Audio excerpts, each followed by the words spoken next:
ہمایوں ہندوستان کا بادشاہ تو بن گیا، لیکن اس کی آدھی زندگی ادھر ادھر کی ٹھوکروں میں گزری۔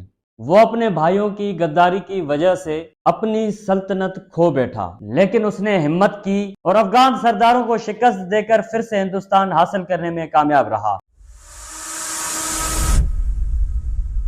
ہیلو دوستو، السلام علیکم، میں ہوں ولی خان اور آپ دیکھ رہے ہیں ولی خان ویلاگ۔ آج ہم آپ کو ہسٹری آف مغل امپائر کی سیریز قسط نمبر 2 میں یہی سب دکھائیں گے۔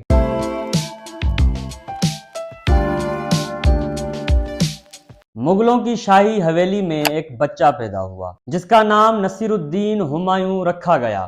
جی دوستو، یہ بچہ مغل شہنشاہ بابر کا بیٹا تھا جو آگے چل کر ہندوستان کا حکمران بنا۔ ہمایوں سن 1508 میں افغانستان کے شہر کابل میں پیدا ہوا۔ ہمایوں مہذب اور با اخلاق شہزادہ تھا۔ ہمایوں ماہر فلکیات اور فنون لطیفہ سے دلچسپی رکھتا تھا اور اسے سیاسی معاملات میں بالکل دلچسپی نہیں تھی۔ ہمایوں کا سیاسی تجربہ نہ ہونے کی وجہ سے انہیں بڑی بڑی مشکلاتوں کے سامنے کرنے پڑے۔ بابر کی موت کے 3 روز بعد ہمایوں تخت نشین ہوا۔ ہمایوں نامہ کے مطابق تاخیر کی اصل وجہ یہ تھی کہ مغل سلطنت کے وزیر اعظم نظام الدین خلیفہ نے سازش کرتے ہوئے بابر کے بینوئی مہدی خواجہ کو تخت پر بٹھانا چاہا، جو کہ بابر کی بڑی بہن خانزادہ کا شوہر تھا۔ لیکن دوستو، تخت بابر کی وصیت کے مطابق اس کے بیٹے ہمایوں کو ہی ملا۔ لیکن جیسے ہی ہمایوں تخت پر بیٹھا تو ان کے بھائیوں نے بغاوتیں شروع کر دی اور کامران مرزا نے تو اس سے پنجاب چھیننا چاہا اور دوسری طرف اصغری مرزا نے بھی بغاوت شروع کر دی۔ ہمایوں اپنے بھائیوں کے ارادوں سے اچھی طرح واقف تھا، لیکن پھر بھی اس نے تلوار اٹھانے سے گریز کیا اور اس نے اپنی سلطنت کے صوبوں کو ایک فرمان سے اپنے بھائیوں میں تقسیم کر دیا۔ کامران مرزا کو لاہور اور کشمیر کا علاقہ، اصغری مرزا کو یوپی کا علاقہ اور کابل کا علاقہ اپنے تیسرے بھائی ہندال کے حوالے کر دیا۔ لیکن دوستو، ہمایوں کو اس حکمت عملی سے بہت سا نقصان کا سامنا کرنا پڑا۔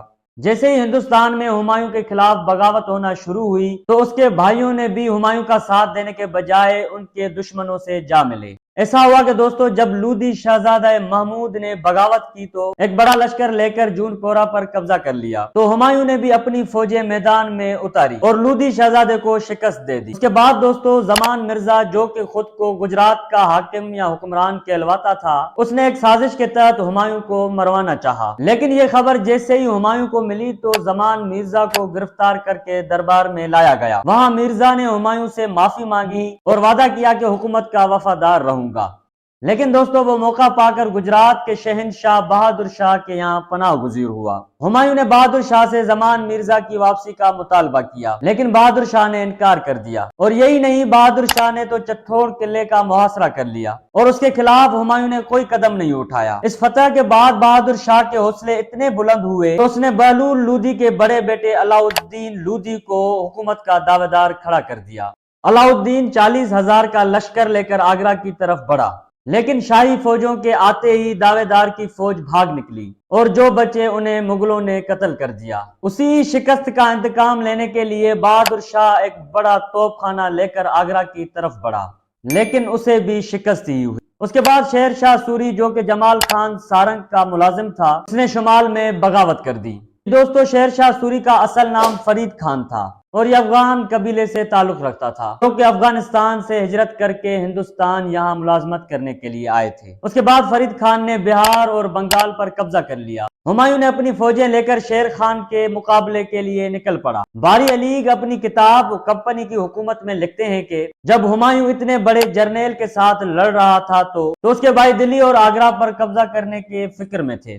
افغان فوجی جرنیل شیر خان نے ہمایوں کو شکست دی تو اس کے بعد ہمایوں خزانہ لے کر اپنے خاندان سمیت لاہور پہنچا، لیکن اس کے بھائی کامران مرزا نے اس کی مدد کرنے سے انکار کر دیا اور وہ مایوس ہو کر سمندری راستوں سے نکل پڑا۔ لیکن وہ سندھ کے شہر عمرکوٹ آ پہنچا اور اس نے عمرکوٹ میں پناہ لے لی اور اسی عمرکوٹ میں ہندوستان کے تیسرے بادشاہ جلال الدین اکبر کا جنم ہوا۔ اس کے بعد دوستو، ہمایوں نے پھر بھی ہمت نہ ہاری اور وہ قندھار کی طرف نکل پڑا، لیکن اس کے بھائی نے اسے ایران کی طرف بھگا دیا۔ اس کے ساتھ صرف 20 سوار اور ایک ملکہ تھی۔ اس کے بعد ہمایوں نے اپنے آپ کو شاہ ایران کی حفاظت میں دے دیا۔ شاہ ایران کی طرف سے ہمایوں کو مالی امداد ملتی رہی اور وہاں ضرب لگنے کی وجہ سے شیر شاہ سوری کی اچانک موت واقع ہو گئی۔ اس کے بعد حالت یہ تھی کہ